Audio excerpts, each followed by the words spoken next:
Hi friends, welcome back to my channel. আমরা দেখো polymer পড়ছিলাম, যেটা হচ্ছে ক্লাস 12-এ এনসিইআরটি লাস্টের দিকে যে থিওরিটিক্যাল চ্যাপ্টারগুলো আছে ওখানে আছে পলিমার। তো পলিমারের আমাদের অলরেডি 3টে ভিডিও আপলোড হয়ে গেছে, এটা আমাদের 4 নম্বর ভিডিও। তো আমরা তার পলিমারের ফার্স্ট ভিডিওটাতে আমরা দেখেছিলাম ইন্ট্রোডাকশন, এবং তারপর থেকে আমরা ক্লাসিফিকেশন নিয়ে পড়াশোনা করছি।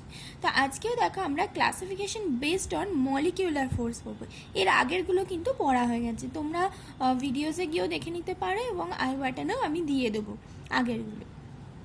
তো তাহলে চলো শুরু করি। তো দেখো সেখানে কি বলছে, classification based on molecular force. আমরা দেখেছি ক্লাসিফিকেশন কিন্তু অনেক জিনিসের ওপর বেসড করে হয়, যেমন আমরা দেখেছি সোর্সের ওপর হয়, স্ট্রাকচারের ওপর হয়, এবং মোড অফ পলিমারাইজেশন কী করে হচ্ছে তার ওপর হয় একটা। আর এখানে হচ্ছে মলিকিউলার ফোর্স, অর্থাৎ যে মানে মোনোমারগুলো নিয়ে পলিমার তৈরি হচ্ছে, সেই দুটো মলিকিউলসের মধ্যে কী ধরনের ফোর্স আছে, অর্থাৎ পলিমারের মধ্যে মোনোমারগুলোর মধ্যে কী ধরনের ফোর্স আছে, সেই ফোর্সের মানে কীরকম স্ট্রেংথ তার উপর ডিপেন্ড করে আমরা দেখো 4টে ভাগে ভাগ করছি। সেটা হচ্ছে ইলাস্টোমার, এখানে পরের পাতায় আছে দেখো ফাইবার, তারপর হচ্ছে থার্মোপ্লাস্টিক, আর হচ্ছে থার্মোসেটিং। তো ফার্স্টে দেখো আমরা ইলাস্টোমারটা পড়বো।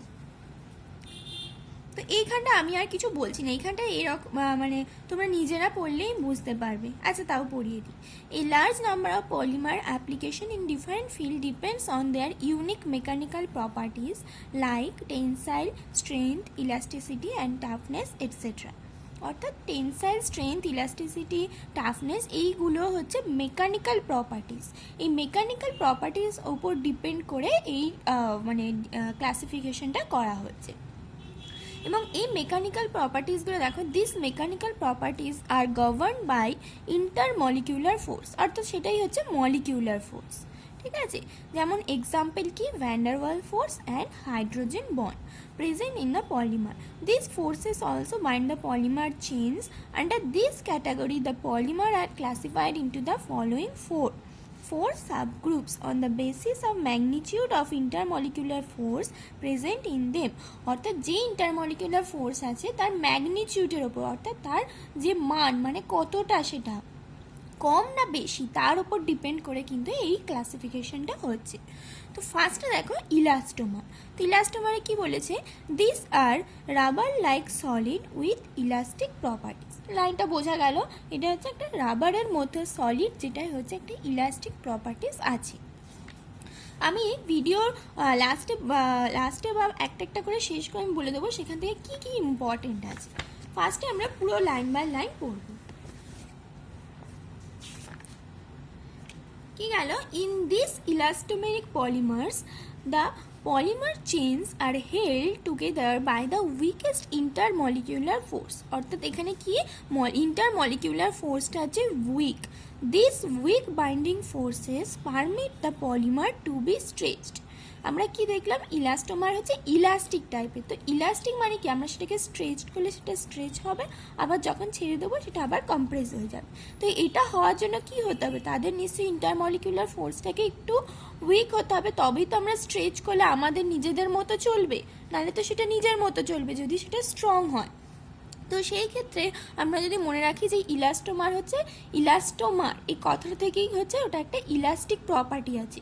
তো ইলাস্টিক প্রপার্টি মানে হচ্ছে আমরা যেরকম তাকে করবো সেরকম হবে, অর্থাৎ স্ট্রেচ করলে স্ট্রেচ হবে এবং ছেড়ে দিলে সেটা কম্প্রেস হয়ে যাবে। তো এটা কখন হয়, যখন হচ্ছে উইক বাইন্ডিং ফোর্স আছে। অর্থাৎ আমাদের খালি এখন নামটা খালি মনে রাখলেই পরপর আমরা কিন্তু ক্যারেক্টারিস্টিক্সগুলো পেয়ে যাচ্ছি। A few crosslinks are introduced in between the chains which help the polymer to retract to its original position after the force is released, as in vulcanized rubber. অর্থাৎ কি হয়, সেখানে ক্রস লিঙ্ক কিছু থাকে, এরকম ক্রস লিঙ্ক থাকে, মানে একটা পলিমারিক চেনের সাথে একটা পলিমারিক চেনের লিনিয়ার থাকে না, সেখানে ক্রস লিঙ্ক কিছু থাকে। তো সেই জন্য কি হয়, যখন আমাদের ইলাস্টোমারে স্ট্রেচ করা হয় তখন স্ট্রেচ হয়, আবার যখন ছেড়ে দিই তখন কম্প্রেস হয়ে যায়। তো এক্সাম্পল কি বলছে, ভালকানাইজড রাবার। দ্য এক্সাম্পলস আর বুনা এস, বুনা এন অ্যান্ড নিওপ্রিন। আগের আমি ক্লাসিফিকেশনগুলোতেও বলেছি কি এক্সাম্পলগুলোকে আমাদের ভালো করে মনে রাখতে হবে। এখানেও ঠিক এক, তোমাদের বলে দেবে বুনা এস কি মানে কোনটার মধ্যে পড়ে। সেখানে হয়তো এই চারটে এমসিকিউ এ চারটে অপশন দেবে, elastomer, fibre, thermoplastic polymer, thermosetting polymer. তখন তোমাদের এটা যদি জানা থাকে যে বুনা এস হচ্ছে ইলাস্টোমারের এক্সাম্পলে ছিল, তাহলে তোমরা ইলাস্টোমার রাইট দেবে অপশন, তো ওটাই তোমাদের রাইট অপশন হবে। তো এখানেও তাহলে তোমাদের এক্সাম্পল মনে রাখতে হবে। তাহলে ইলাস্টোমার থেকে কী কী মনে রাখতে হবে? ইলাস্টোমার কথা থেকে আমরা বুঝতে পারছি ইলাস্টোমার হচ্ছে ইলাস্টিক প্রপার্টি আছে, এবং ইলাস্টিক প্রপার্টি মানে হচ্ছে যেটা বললাম আমরা স্ট্রেচ করলে স্ট্রেচ হবে, ছেড়ে দিলে কম্প্রেস হয়ে যাবে। তো এটা কখন হবে? যখন তাদের মধ্যে উইক বাইন্ডিং ফোর্স অর্থাৎ উইকেস্ট ইন্টারমলিকুলার ফোর্স থাকবে। তার এক্সাম্পলগুলো, ব্যাস আর কিছু না। এরপরে দেখো ফাইবার, ঠিক এইভাবে কিন্তু প্রত্যেকটা জিনিস মনে রাখতে হবে যে কোনটার মধ্যে উইকেস্ট ইন্টারমলিকুলার ফোর্স, কোনটা স্ট্রং, আর কেন হচ্ছে। এখানে দেখো ক্রস লিঙ্ক কিছু থাকে, সেই জন্য হচ্ছে ওটা অতটা মনে না রাখলেও হবে, জাস্ট কোনটায় কী ফোর্স আছে, কোনটায় উইক, কোনটায় স্ট্রং, আর এক্সাম্পল। ফাইবারের ক্ষেত্রেও তাই, fibres are thread forming solid which possess high tensile strength and high module. High tensile strength মানে কি? এটার হচ্ছে স্ট্রং ইন্টারমলিকুলার ফোর্স থাকবে। দেখো আমি আন্ডারলাইন করে দিয়েছি, this characteristics can be attributed to the strong intermolecular forces like hydrogen bonding. তোমাদের এখানে তাহলে কী মনে রাখতে হবে? ফাইবার্স হচ্ছে একটা থ্রেড লাইক সলিড এবং এর মধ্যে একটা স্ট্রং ইন্টারমলিকুলার ফোর্স আছে, এবং এই স্ট্রং ইন্টারমলিকুলার ফোর্সের জন্যই এটার high tensile strength and high modulus. এবং স্ট্রং ইন্টারমলিকুলার ফোর্সে কিরম এক্সাম্পলে আসে? Hydrogen bonding. তো this strong forces also lead to close packing of chain and thus impart crystalline nature. অর্থাৎ ফাইবার্স কিন্তু ক্রিস্টালাইন নেচার দেখায় শুধুমাত্র এই স্ট্রং ইন্টারমলিকুলার ফোর্সের জন্য। এক্সাম্পল কি? Polyamides, nylon 66, polyester. ঠিক একইভাবে এখানেও ফাইবারে হচ্ছে মনে রাখতে হবে এটা হচ্ছে থ্রেড ফর্মিং সলিড, এটা হচ্ছে strong intermolecular forces like hydrogen bonding, এবং এইটা হওয়ার জন্য হচ্ছে ক্রিস্টালাইন নেচার এবং high tensile strength, high modulus দেখা যায়। এক্সাম্পল কি? Polyamides, nylon 66, polyester. ব্যাস। এরপরে দেখো যেখানটা থেকে বেশি কোশ্চেন আসে তোমাদের, সেটা হচ্ছে এই জায়গাটা, থার্মোপ্লাস্টিক আর থার্মোসেটিক। থার্মোপ্লাস্টিক পলিমার কাকে বলছি? This are the linear or slightly branched long chain molecules capable of repeatedly softening on heating and hardening on cooling। এই লাইনটা কিন্তু খুব ইম্পর্টেন্ট। দেখো এটার সাথে যদি আমি এটার কম্পেয়ার করে পড়ি, দেখো ফার্স্টে বলছে থার্মোপ্লাস্টিক পলিমার কি বলছে? Linear or slightly branched long chain molecule. আর থার্মোসেটিংয়ে কি বলছে? Cross linked or heavily branched. দেখো ঠিক উল্টো, এখানে হচ্ছে লিনিয়ার, এটা হচ্ছে ক্রস লিঙ্ক। তোমরা এইভাবে মনে রাখবে কম্প্যারিজন করে, এটা লিনিয়ার, এটা ক্রস লিঙ্ক, এটা হচ্ছে স্লাইডলি ব্রাঞ্চড, এটা হচ্ছে হেভিলি ব্রাঞ্চড।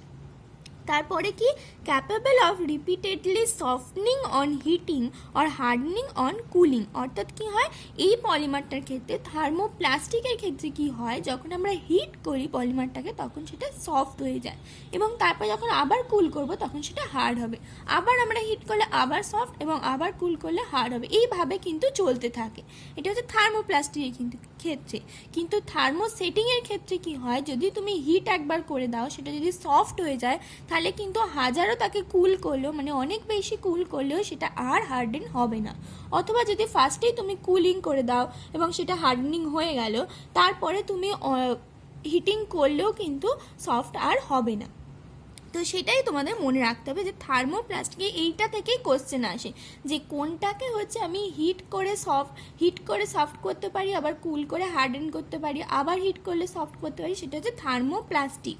আর থার্মোসেটিংয়ের ক্ষেত্রে কিন্তু এই রকম চলবে না, যে কোনো একটা চলবে। দেখো, which on heating undergo extensive cross linking in moulds and again become infusible. Infusible মানে হচ্ছে একবারই তাকে যা খুশি করা যাবে, বারবার তাকে করা যাবে না। তো তারপরে বলছে দেখো this polymer possess intermolecular force of attraction intermediate between elastomer and fibre. ইলাস্টোমারে আমরা কি দেখলাম, ইলাস্টোমারে হচ্ছে উইক, আর ফাইবারে দেখলাম স্ট্রং ইন্টারমলিকুলার ফোর্স। আর থার্মোপ্লাস্টিকে মনে রাখবে ওই ইলাস্টোমারে হচ্ছে অত্যন্ত মানে বেশি উইক ছিল, আর ফাইবারে হচ্ছে অত্যন্ত স্ট্রং ছিল। এই দুটোর মাঝে এই থার্মোপ্লাস্টিক পলিমারের ইন্টারমলিকুলার ফোর্সটা পড়ে, মানে অতটা ইলাস্টোমারের মতো উইকও নয়, আবার ফাইবারের মতো অতটাও স্ট্রং না। এক্সাম্পল তোমাদের মনে রাখতে হবে polythene, polystyrene, polyvinyl etcetera. Thermosetting পলিমারের ক্ষেত্রে সবই বলে দিয়েছি। This can not be reused, এইটাই আসে যে তোমাদের কোন পলিমারটা তোমরা রিইউজড করতে পারো। সেখানে অপশন থাকবে thermoplastic polymer, thermosetting polymer, both A and B and none of this, বা অন্য কিছুও থাকতে পারে। তখন তোমাদের বলতে হবে থার্মোপ্লাস্টিকটাকে আমরা রিইউজ করতে পারি, অর্থাৎ যেমন খুশি তেমন করতে পারি। হিট করলে সেটা সফট হবে, হার্ড করলে কুল করলে হার্ড হবে, কিন্তু থার্মোসেটিংয়ের ক্ষেত্রে কিন্তু সেটা হবে না। সে পরিষ্কার করে লেখা আছে this can not be reused. এটা অনেকবার কিন্তু এই কোশ্চেনটা এসেছে, থার্মোপ্লাস্টিক থার্মোসেটিং বললেই এই কোশ্চেনটাই কিন্তু মাথায় আসে। সাম কমন এক্সাম্পল আর Bakelite, urea, formaldehyde, resins etcetera. ব্যাস এখানেই শেষ হয়ে গেল। তোমাদের এক্সাম্পলগুলো তোমরা মনে রাখবে, আর যে যে পয়েন্টগুলো আমি বললাম খুব ইম্পর্টেন্ট সেইগুলো খুব মনে রাখবে।